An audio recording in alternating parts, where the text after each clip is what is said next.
Okay, hey, John, since you know John, do you want to introduce him, please? Will do my best based on what little I know. All I know is John's a good guy. He contracted polio when he was a kid. He is a strong supporter of polio vaccines. He's an excellent speaker. And here's John. Okay, so go right into it, huh? I'm going to share my screen. And can everyone hear me okay? Okay. Thank you so much for inviting me to talk to you today about the 3 Ps of my life: polio, post-polio syndrome, and PolioPlus, and what the current coronavirus pandemic has in common with pre-Salk vaccine days. Let me, hold on, okay. I want to point out at the very beginning that although I'll be talking about some negative issues in my personal life with polio, I do so representing more than 2 million polio survivors here in North America and about 20 million polio survivors throughout the world. And that life is good, and no matter what the future holds for me physically, I truly am one of the lucky ones. Polio was one of the most feared infectious diseases in the 20th century. Polio is a virus that attacks the nerves that control your muscles. If we were back in the 1950s, before the Salk vaccine was discovered, and we were gathered in person, if one of you was contagious with polio, with the polio virus, just by shaking hands or hugging, many of you would have gone home and come down with polio and given it to your friends or family. That's how contagious polio is.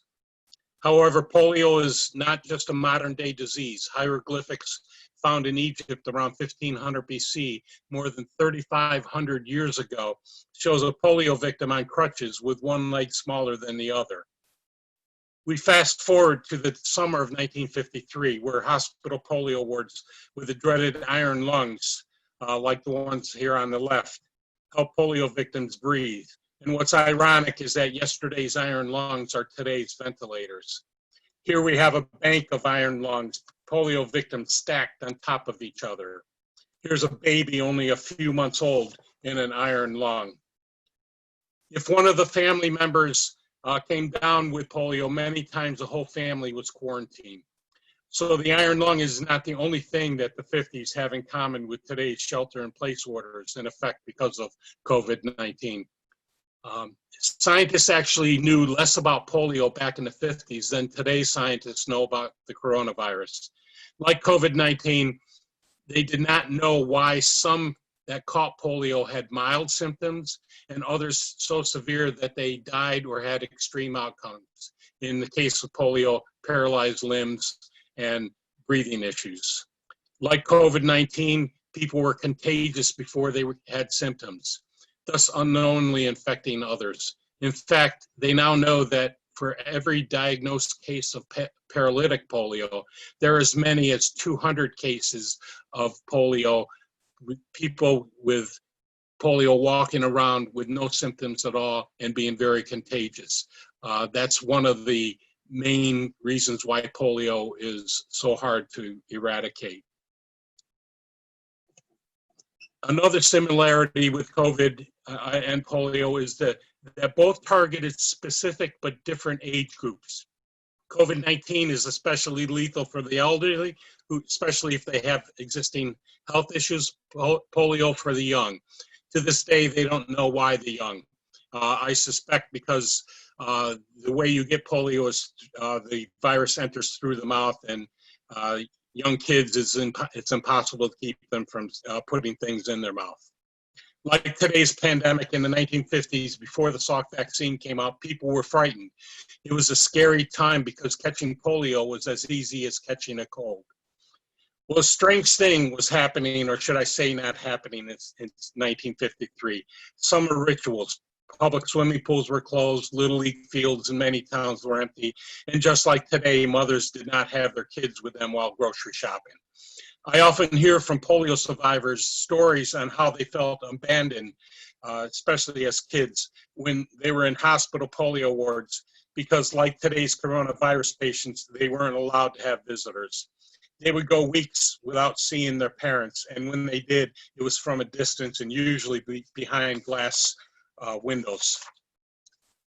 This is me just before I started to walk, and this is where everyone says, "Aw." Yeah. Actually, what's interesting in this photo is what's missing. My mom refused to have my leg braces photographed. I suspect for fear that people would ostracize me or my family because I had had polio. I was paralyzed from my neck down at 10 months old, only 6 months before the Salk vaccine was widely distributed. Because my mom did Sister Kinney's physical therapy on me, Sister Kinney was a nurse from Australia that developed a physical therapy program that exercised all the muscles that were damaged so that the muscles did not atrophy while the person was, while the child was, paralyzed. And because of what my mom did for me, I walked a year later. In fact, my brother takes credit for teaching me how to walk. He would use the example of my parents and lean me up against the refrigerator and encourage me to walk. But unlike my parents, when I started to fall, he didn't catch me. So eventually, out of self-defense, I put my foot out to stop myself from falling, thus my first steps. And to this day, he takes credit for teaching me how to walk. As years went by, I got to the point where most people never had guessed I had had polio. I had a fairly normal childhood, and I actually played baseball, basketball, and football. However, my coaches didn't know I had had polio. It was not an issue. They didn't think it was an issue. I got over polio, and then I was walked, and I was fine. But I was very slow. I was very clumsy, and my coaches always yelled at me and often called me lazy. It was a very frustrating time in my life. However, that was polio for a lot of people. And I was definitely one of the lucky ones. Many young adults and children died or grew up paralyzed or had an arm or leg that was significantly smaller because their muscles atrophied. I have many friends that got polio when they were older. I was blessed because I don't remember having polio. My mom would tell me how I would scream in pain when she stretched my muscles while I was paralyzed. For those who were older when they got polio, they remember all too well the pain and how they suffered from multiple painful corrective surgeries. One friend of mine even had their good leg shortened 5 inches to match their polio leg so they could walk without a significant limp. When I turned 40, I started to have renewed weakness, muscle pain, joint and muscle pain, and extreme fatigue. Eventually, after seeing 10 different doctors, most doctors had never seen a polio patient. I saw 10 different doctors in 2 years. I was finally diagnosed with post-polio syndrome. Many never get that diagnosis of post-polio syndrome and suffer without knowing why. 15 years later, I'm confined to a wheelchair for most of my mobility.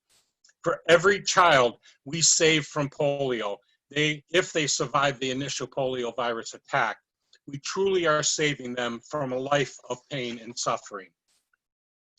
Post-polio syndrome, basically, the more polio survivor overuses their muscles, the faster their muscles die off.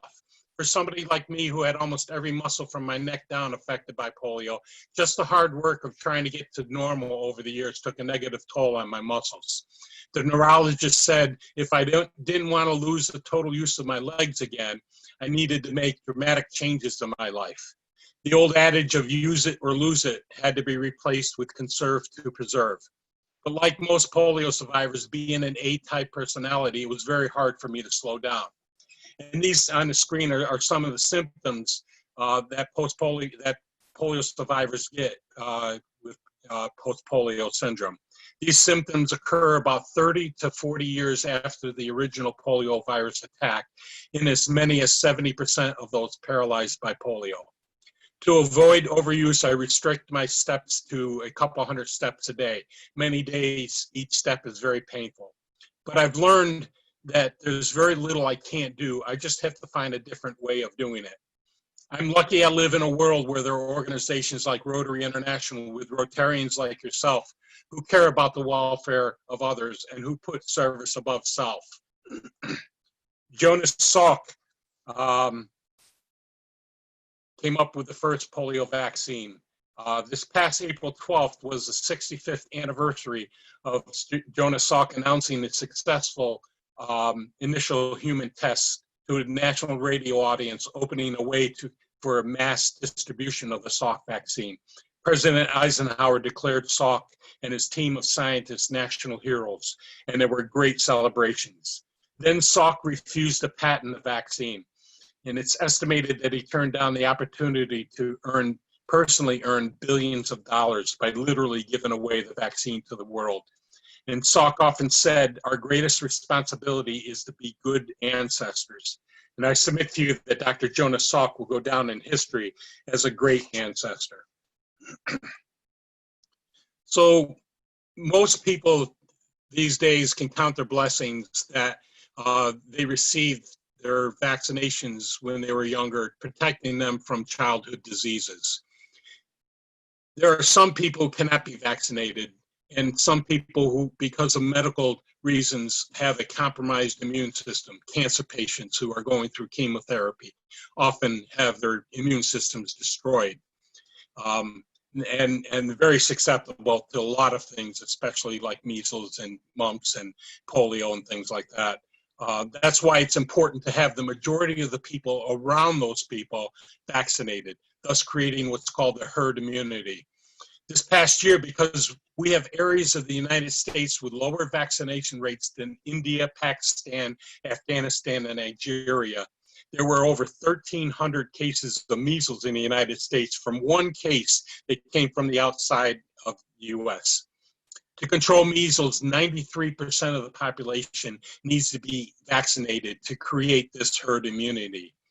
One lady who was a cancer patient, she wasn't feeling well, so she went to the doctors.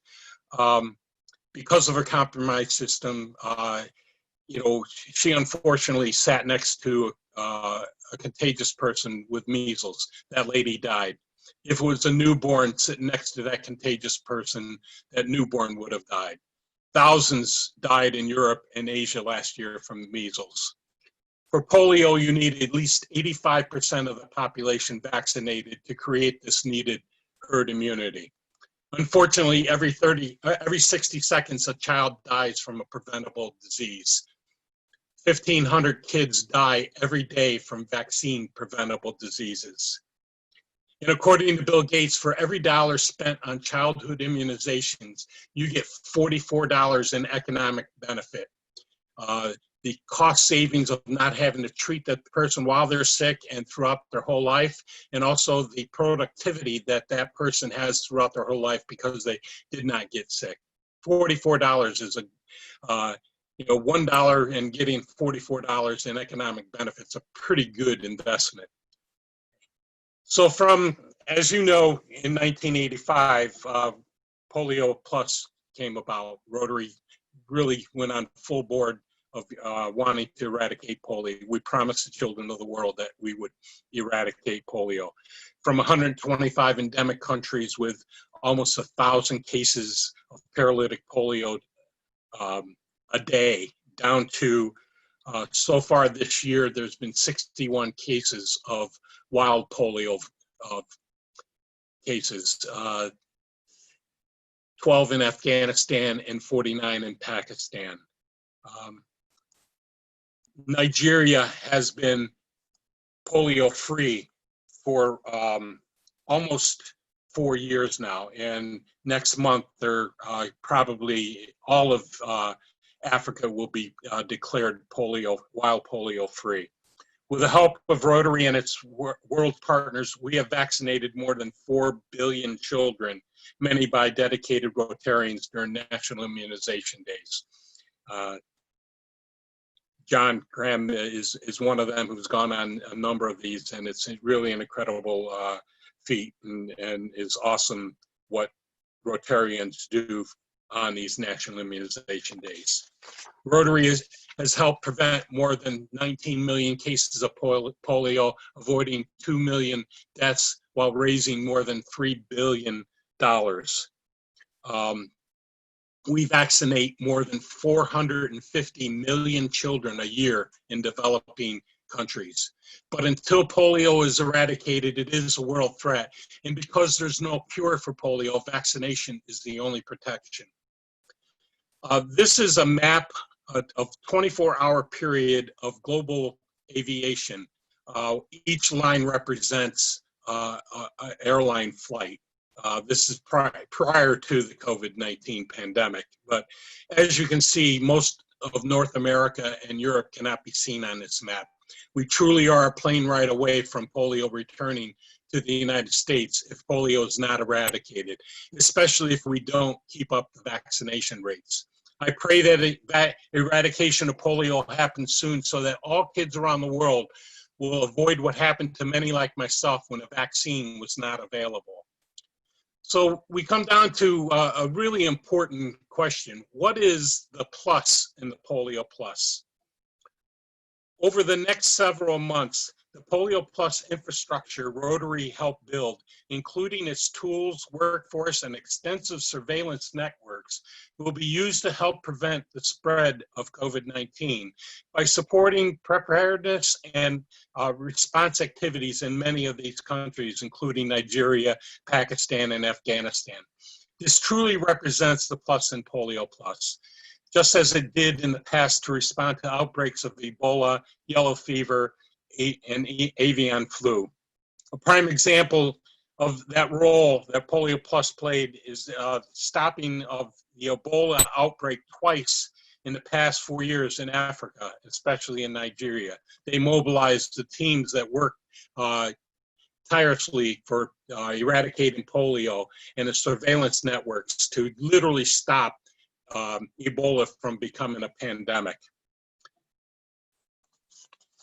Here we have a polio survivor in Nigeria who had to travel miles to get water for his herd. PolioPlus drilled boreholes in his village, and now he gets clean water for his herd and his family without traveling miles, thus becoming so much more productive in society. A few months ago in India, NID workers and volunteers vaccinated more than 32 million children in one weekend. These immense national immunization days, called NIDs, are also changing societies in many Muslim countries by employing women to go house to house vaccinating children. In the Muslim religion, a man cannot enter their home if the man of the house is not there. A woman can. Therefore, by employing women to do the vaccinations, fewer children are skipped and the number of women in the workforce are increasing and changing societal views in those countries on women working. During NIDs in areas that have malaria, mosquito nets are also given out by the PolioPlus workers. This polio survivor had no way of financially supporting himself until PolioPlus taught him how to make hand-driven bikes that allow polio survivors to get around without dragging themselves on the ground. He started a business making these tricycles. Here's one of his employees that now has a job and is a productive member of the society. He's a polio survivor himself, mostly because he's a productive member of the society, mostly because of Rotary's PolioPlus. While confronting the new challenges of today, it's important that Rotary members continue the fight to end polio, to sustain our commitment to the children of the world we made in 1985 to eradicate polio, and to reach our fundraising goal of $50 million this year, which with the Gates Foundation matching monies becomes $150 million. Continued contributions to PolioPlus will ensure that the polio eradication activities that are ongoing, such as surveillance and vaccine supplies, continue, and that we come out of this crisis strong and tackle the remaining barriers to a polio-free world. As I said before, I am one of the lucky ones. If I was born in a developing country back in the 50s, I wouldn't be here today. I've shared my personal story with you, certainly not for your sympathy for my personal situation. Through the love of my family and friends and being fortunate to find knowledgeable doctors, I've been able to be a father, husband, son, friend, and now a proud Rotarian. So please remember that your individual efforts and ideas are so important. individual efforts and ideas started organizations like Rotary, Shelter Box, Rise Against Hunger, Easter Seals, and so many more great humanitarian efforts. So never underestimate your individual efforts or ideas. As Mahatma Gandhi said, be the change you want to see in the world. Thank you for inviting me to talk to you today about my polio and PolioPlus. If we have time, I'd be happy to answer any questions. Thank you very much. Thanks, John. Thank you, John. Thank you. Who's got questions? I know there's always questions. I have a question. I have a question that I should know the answer to. John, when they talk about wild poliovirus, what does that mean exactly? What does the wild piece of that mean? Is it naturally occurring, that just not person-to-person transmission? What does that mean? Well, it's transmitted person to person, but it can be out in the wild. The polio virus lives in fecal matter, okay? And in poor sanitation areas, the polio virus will get into the areas where kids are playing and things like that, and then passed on, and that's the wild polio virus. The other type of polio, the other type of polio virus is circulating vaccine-derived polio, where about 1 in 2 million children will come down with polio from the vaccine, the oral polio vaccine, which has a very weakened version and actually genetically changed version of the live polio virus in it. However, in some people, that mutates in their digestive system, and when they excrete that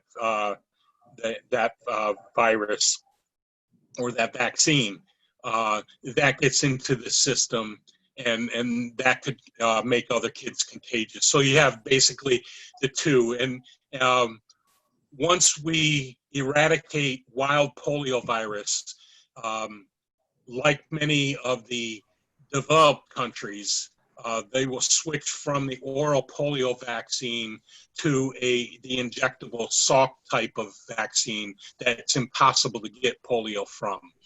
Okay, so there's no metabolization. That's a tough word this late in the day. There's no metabolizing of the vaccine itself, and therefore it can't be shed because it being right. Because injected. the oral polio vaccine goes through the digestive system, enters the nervous system, and when a virus comes into that person who's been vaccinated with the oral polio vaccine, the vaccine does not kill the virus. It prevents the virus from going from the intestines into the nervous system. Okay? And then actually, if it's not a mutated version of the oral polio vaccine, that excreted vaccine will actually make other kids who are not vaccinated immune to polio. It's just when it mutates in very few numbers. And the great news that will really change the whole picture and will be one of the final nails in polio is they have a new oral polio vaccine coming out. It's just finishing human testing, and it will not mutate at all. So you will, once they're going to be making 100 million doses this year, once that's out in the field, you will no longer see the circulating vaccine-derived polio. So there's a lot of positive things happening, and where our money is being spent is a very positive scenario. Any other questions? Hey, John, would you mind sending me a copy of your slides? I'd like to steal 1 or 2 of them. Sure. This is, I didn't see who was talking. Oh, it's John Cram. Oh, okay, absolutely. I'll Thank send you the Word document with it. Thank you. Absolutely. So, okay. Thank you, James. Back to you. You have a question?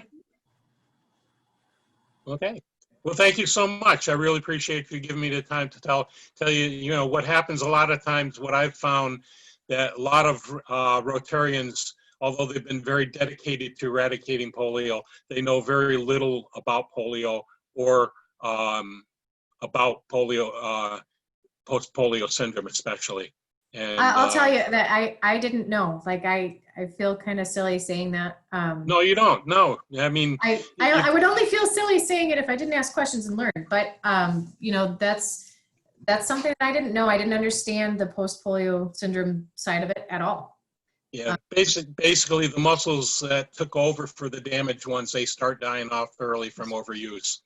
That, in fact, with Franklin Delano Roosevelt, his first term as president, he was walking around with crutches.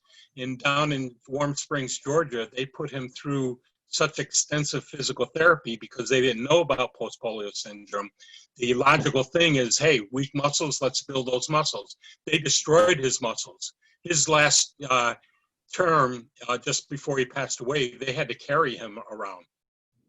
So that's one of the things that most doctors, really up until the late 80s, did not know about post-polio syndrome. And again, I was really one of the lucky ones because I found knowledgeable doctors. And because I was at one point losing 8% of my muscle strength every year in my legs. And since I've been in a wheelchair, I've not lost any muscle strength. So I've been very blessed. Thank you for sharing your story, John. Have you read Bob Muchler's book, Iron Lung to Iron Butt? Who's that? Bob Muchler, the author of Iron Lung to Iron Butt. I have not read it. I've Okay. heard of him and I've heard of the book, and I really want to get a copy of it. Yeah, he spoke at one of our previous meetings, and his story about his post-polio syndrome it sounds really similar to yours. There's actually an article that went out throughout Facebook on, I think his name is Paul Alexander he's a Rotarian down in Texas. He's one of the last people in an iron lung. He's not been able to transit to a, one of the newer devices. Sure. Yeah, This is John Cram. I want to piggyback onto your good presentation.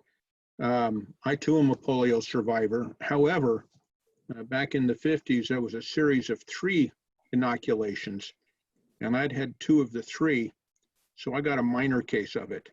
But the important message is, for this Rotary year, PolioPlus is well short of its fundraising goal. And right now, the trustees are asking every Rotarian to donate the cost of a meal to PolioPlus this year to help make it up. I think John pointed out that the infrastructure that's typically used for polio inoculations is currently being used to combat COVID-19, which means vaccinations aren't being done.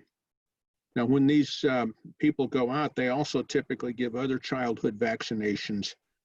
I personally would not be surprised if we had an increase in vaccine preventable diseases in children, to include polio. So if you all will go to My Rotary and sign in and go into the upper right-hand corner, there's a button that says Donate. Oddly enough, if you hit on that button, you can donate to PolioPlus. It's one of the 4 funds that you can donate to. Yeah, and if you have any contact at all with your district foundation chair, please encourage the district to put as much of the district designated funds towards PolioPlus, because Rotary's World Fund is matching 1-to-1 any district designated funds that are dedicated to PolioPlus. So you end up with like a 6-to-1 ratio after the Gates Foundation. So those district designated funds are really, really important for us to get to that $50 million. Awesome. Hey, John, this is Chris. Can you if you have it available, can you share a picture of the sign you have on your wheelchair? Let me see. Give me a minute here.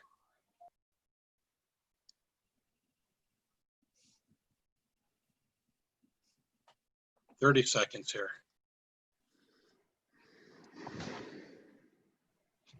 For you, we got the time. Yeah, okay, no. Oh, yeah. Here we go.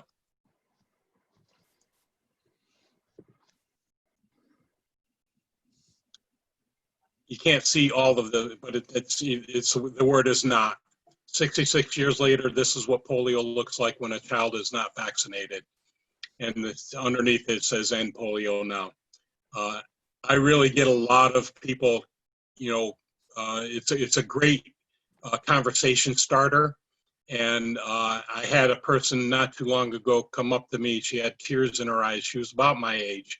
She had tears in her eyes, and she said, "Can I take a picture of that sign?" I said, "Sure. What, you know, but what's wrong?" She goes, "My daughter-in-law refuses to vaccinate my grandchildren, and I want to show her this picture." So, you know, it's one of those things that it's a way for me to get my message across, and you know, why not? Yeah, I don't want to date myself, but I do remember when I was growing up in Muskegon, Michigan, going through the trials with the sugar cubes, having the controlled group and the vaccination group. Mm-hmm. Yep. Yeah. Which is where that song, "The Spoonful of Sugar," comes in, right? Exactly. Yeah, I was 6 months before that the Salk vaccine trial came out. I came down with polio.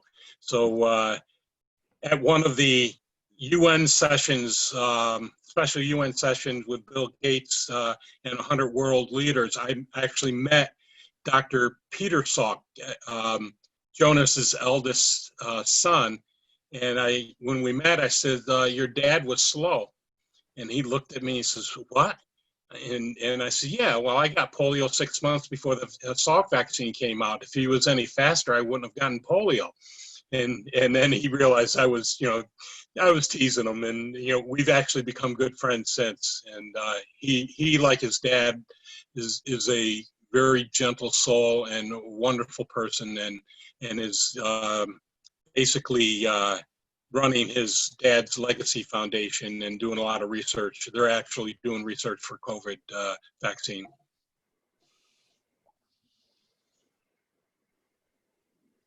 Awesome. Very good. It's back to you. Thanks, John. That was really good. Thank you, John. Excellent. Thank you so much. John. Yep. Thank you. Thanks, John. Thank you. Thanks, John. So what else do we have going on today? I was going to say thank you to everybody who'd responded to the committee sign up. Thank you. I've got 17 individuals who signed up, and I was going to remind you guys, but I think almost everybody on this has done it. So thanks. I am going to send it back out tonight, just so everybody knows, if you mention in passing to somebody, "Hey, did you fill out the committee sign up?" Even if they don't want to be involved, just so I know that they saw it. And then we'll discuss at the board meeting next week, not next weekend. I don't like you guys enough to hang out on the weekends. Just kidding. I love you all. Scott, you look like you were super offended when I said that. It was a joke. No, there's a protest, a Black Lives Matter protest outside our house on the main street. I'm a little distracted. Understandably, we've got one scheduled for our neighborhood on Friday. Yeah. So there's that. I am going to send out just an email to everybody coming up here. One of the things that I'd like to look into this year, in July, when I take over the presidency, is I want to see what we can do as a club to have a local impact where we are. So I would like to see anybody's ideas for what we could do simultaneously or maybe non sequitur as a club where we could have a local impact and then come back together and share. So I'll send out an email just asking for feedback on that, but just giving you a heads up so you think about it. This group that's on tonight is pretty regular. So That's it. I don't think I have much other Rotary. Let me check my Rotary email real quick to make sure there's nothing I'm missing. Amanda, I have something if you don't mind. Yeah, not at all. Go ahead, Chris. Just really quick. June in Rotary's thematic calendar is Rotary Fellowships Month, and I emphasize the S on fellowships because it's all about Rotary Fellowships, not Rotary Fellowship. And that's all about the various fellowships that are out there, one of which is the International Fellowship of Motorcycling Rotarians. So as you see posts up on Facebook where people are misusing the term fellowships, it's always helpful if you just put the link rotary.org/fellowships into that Facebook post to keep people aware of what this month is all about. So what are we at, about 75 fellowships total? It's actually 93 at this point. Wow. Awesome. They're a lot of fun. The Surfing Fellowship being one of the most recent. Actually, the Beard and Mustache Fellowship is the most recent. And There you there's go. That one also last one week. for hard rock music or grunge music or something that was released. Metalheads, yep. Yeah, Metalheads that was released in Hamburg. Well, that's amazing. I feel like I need to join that one. The Whiskey Dram Fellowship is a lot of fun. By the way, remember last year at this time, I was in Hamburg, by the way, so with the Houston group. So it's really interesting how fast you too, Chris. It's really interesting how fast this is going away, right? And now we supposedly in Hawaii, you know, and it looks not like that we can make that in Taiwan with all the political stuff going on down there. That is a good segue, Uta. I want to make sure that everybody saw the invite to join the virtual convention.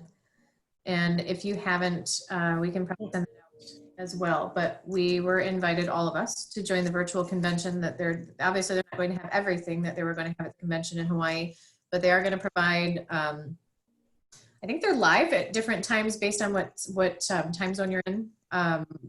Snippets of what they were going to have at the convention. I will send out the link along with some other stuff that needs to come out. Okay. And when I say we all know that it's Glenda because she does all of my work. Thank you, Glenda. We appreciate it. You're welcome. I don't do much for you. Not yet.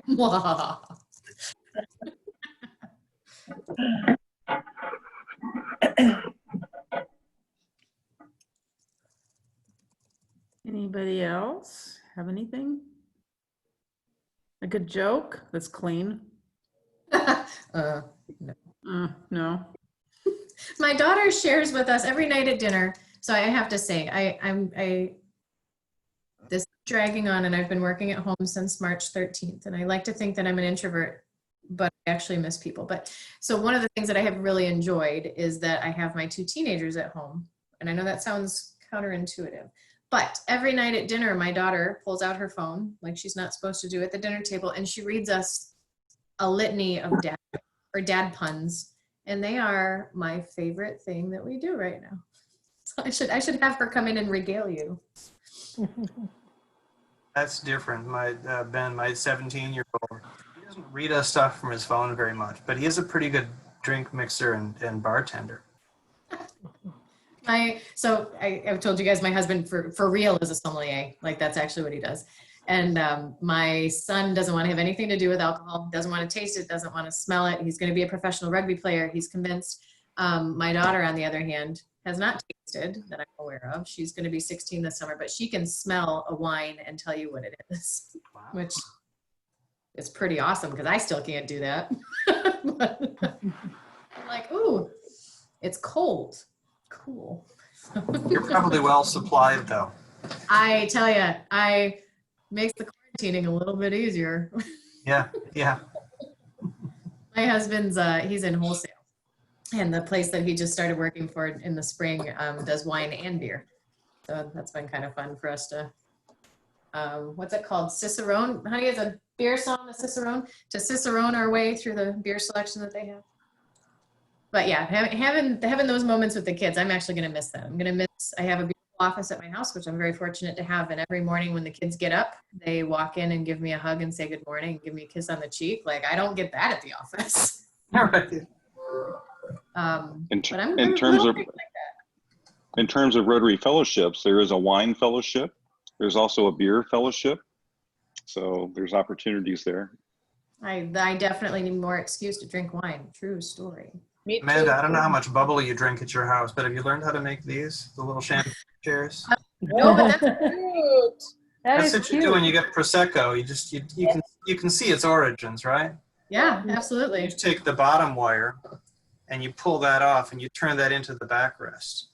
That's Oh, cool. I'm gonna have to work on that. So I highly recommend, one of my new favorites, Scott, is Sparkling Gamay. It's a sparkling red. Well, I think the one we have is called G. And that's pretty awesome. Definitely still dry, not sticky sweet or anything. How did we get on this? How did we? Fellowships. No, a good topic. I like it. Amanda's talking. It must be about wine. Sorry, guys. Too many carbs. That's why I went to a bourbon. Yeah, I saved my carbs. We had rice pasta for dinner so that I could have the wine tonight. I like to be judicious with my carbs. I told somebody today the only reason I work out is so that I can eat pizza. I don't like working out, but I really like pizza. The guys I used to work with who said they hate running, but they like eating, so they run. I am the world's worst. Have you ever, my favorite thing to tell people when they're like, you don't like running? I'm like, no, running is for people who can't shoot. And I'm a pretty good shot. So, no. One of the most unusual fellowships, in my opinion, is Rotary on stamps. It's stamps from around the world on which either the Rotary emblem is, or I swear in half the cases, Paul Harris is on one. And there's just hundreds of stamps from around the world. If you're into stamp collecting. Huh. I think the whole whiskey thing is more fun. Yeah. No doubt. Fine. All the Stamps are more fun if you drink whiskey. Yeah. I don't know. I've got a whole book full of old stamps that my grandfather had that I don't know what to do with. I should look. Oh, you should for sure. My grandma was actually a rural, goodness, I'm a linguist, I can't say this word, rural route carrier for the Postal Service for 35 years. And I think that she had quite a collection. Can everyone see this? Yeah, what you got, John? These are stamps with Sister Kinney, who is the nurse from Australia. And this is also a stamp of Jonas Salk. And it's stamped with the World Polio Day, October 24th. So, but I'm not a member of that fellowship. Maybe I should. I think I'm in about 18 fellowships. It's a lot of fun. They're one of the best kept secrets in Rotary. And now that they've opened it up to where anybody can join a fellowship, you don't even have to be a Rotarian to join a fellowship. So, Wow. I didn't know Amanda, that. there's an yes. So Amanda, there's an opportunity for your husband there Absolutely. in the wine fellowship. Yeah. You'd think he'd be in here. It's not like we don't have this meeting in our living room every week. Speaking of Rotarians, I'm going to have to go out and find out what Jeff's flagging me for. See you guys later here. See you later, here's Mickey. Bob's- I'm getting a Here's high what sign, Bob's come talking here. So I think that Bob mentions the Sister Kenny therapy in here as well. Okay, awesome. Yeah. Thank you. I'll definitely check it out. Cool. I bet You know what, I bet John? Sorry, go ahead, Chris. I was just going to say, I bet you Linda could put her hands on the link and share it with John. I was just going to say, he asked us as well to order it. I think he said, Linda, not to order it off of Amazon, right? Because he can't track the funds and then can't match. for Right. PolioPlus. You go to his own website. Yeah. I will, John, if you give me just 1 second, I'll try to find the link and post it in the chat. Unless somebody can do it. And I put my, did I put my email address on there? Not yet. Yeah, I did. Up at, oh, wait, never. Maybe send it to It's one of the things that I do on a regular basis. I'm chatting with somebody else, and thinking I send it to everybody. I just only send it to one person. There That's you go. better than thinking you sent it to one person and then setting it to everybody. Yeah. Yeah. So I Where'd it just go? there we go. That's my email address. If anyone has any questions or anything like that, if you can send me the link of that book, that would be fabulous. You bet. You're having a hard time finding it. I am too. It's all right. I'll find it and email it to you. And if anyone wants to really learn about post-polio syndrome, Dr. Richard Bruno has a book called Polio Paradox, and it's really phenomenal. If you know somebody that is a polio survivor, you know, it's really the Bible in treating polio, post-polio syndrome. Polio Paradox. John, do you know Wayne Stanton from the Rotary District 5890? I know the name. I don't know him. Is he a polio survivor? Yeah. Yeah. It's amazing the number of people that, you know, I've run into in most Rotary clubs. They either know somebody or, you know, a lot of the Rotary clubs have somebody who is a polio survivor. Often they don't really want to talk about it, and which is fine. It's just one of the things that I've, you know, especially once I became a Rotarian, which is only 10 years ago. A friend of mine knew that I had polio. He was a Rotary club member in Central Jersey, and asked me to talk to his club about post-polio syndrome. And I sort of knew what Rotary did polio-wise, but I didn't know all the other things. And so I was asked, well, why didn't you become a Rotarian before that? I said, well, no one asked me. And that's, you know, really, I wish when I had my business, I wish I had the 4-way test in my life. I don't know if I would have made any different decisions, but it would have been nice to have the 4-way test back when I had my business. I think having it posted makes other people think it too. I think there's very few people, there are few people who join Rotary who don't live by that 4-way test before they ever see it, right? But it's funny, I posted it this week on my Facebook page, and I had a bunch of friends who said, I've never seen that before, but I feel like that's a great way to live. It really is, right? Like that's, yeah. Well, I've challenged people who are not Rotarians when they hear about the 4-way test, and I've given them, you know, like a copy of it or whatever. I said, the next time you have a difficult decision, you know, look down this list, see if you know, one of the decisions that you can make, you know, really comes out to, you know, fulfill all 4 of these. That's the right decision. And I've had a number of people get back to me say, you know, it does work. Mm-hmm. Is there anybody else on tonight who was an outbound exchange student? No. So I was introduced to the 4-way test in high school, right? And it's and I didn't join. I know by Rory. It may have literally been Rory Goldwing here who introduced me to it.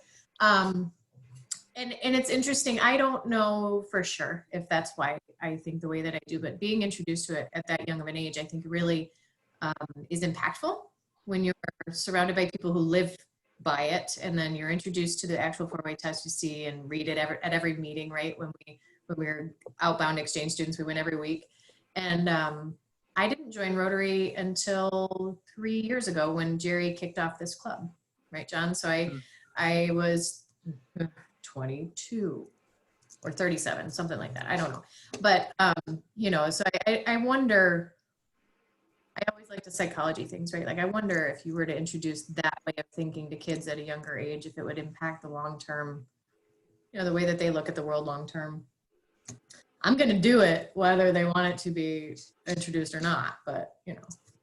I'm sure they do, because on all traveling what we had also in Europe, you know, my husband is wearing his pin and the RYLA pin all the time. And there's a couple of times in Netherlands and wherever we met really young people when they saw, especially the RYLA logo, they started talking with us about what impact this even had for everybody of them. And there is where we started with the 4-way test as well, right? And the RYLA. Yeah.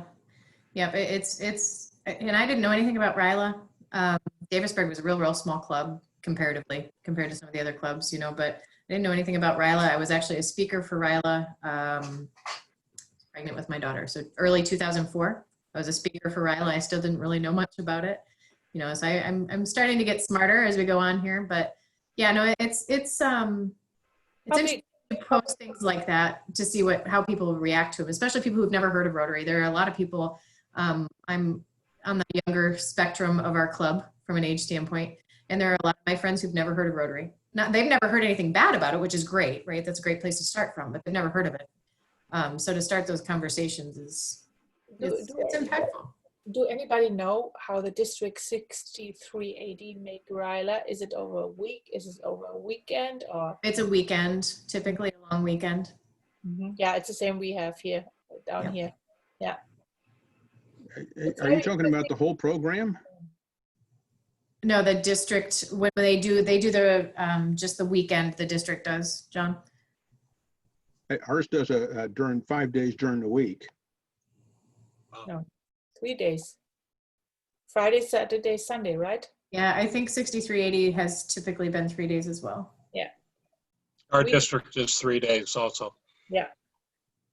Our district is 3 days over the weekend. Yeah, a week would be fantastic, right? To really get you start building those relationships after about day 2.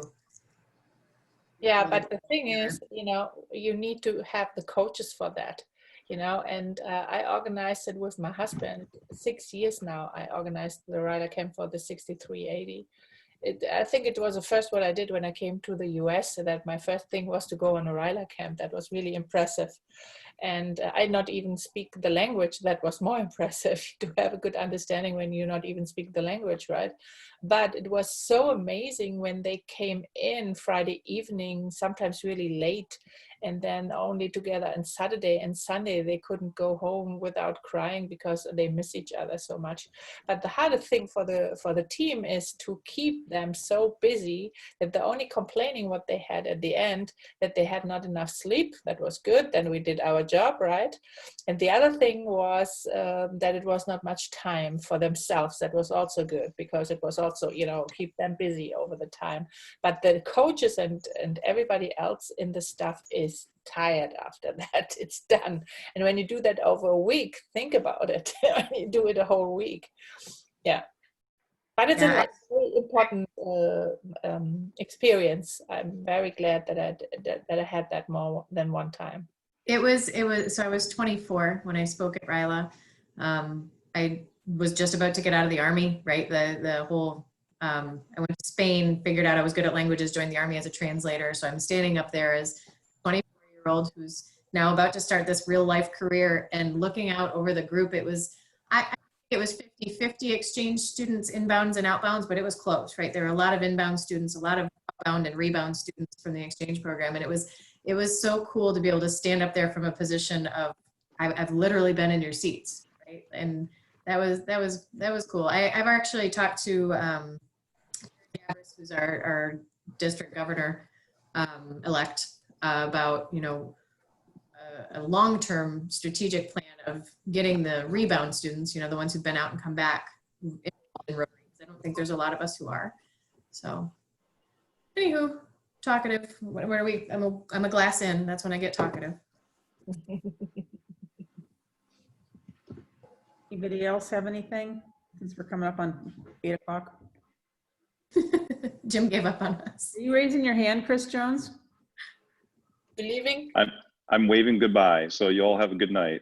If you wave goodbye and roll backwards in your chair, Chris, it's going to look like you're floating off into the. See there. Just gonna blend right. Thanks, everybody. Have a good night. Seeing you, Chris. So. Good night, everyone. See you next week. Hey, Thank you very much. Nice meeting everybody. John, thanks again for coming. Thanks, Appreciate John. it. thanks, Bye now. John. Linda, thank you for setting it up. Yep. Yep, thanks. Bye, guys. See you next week.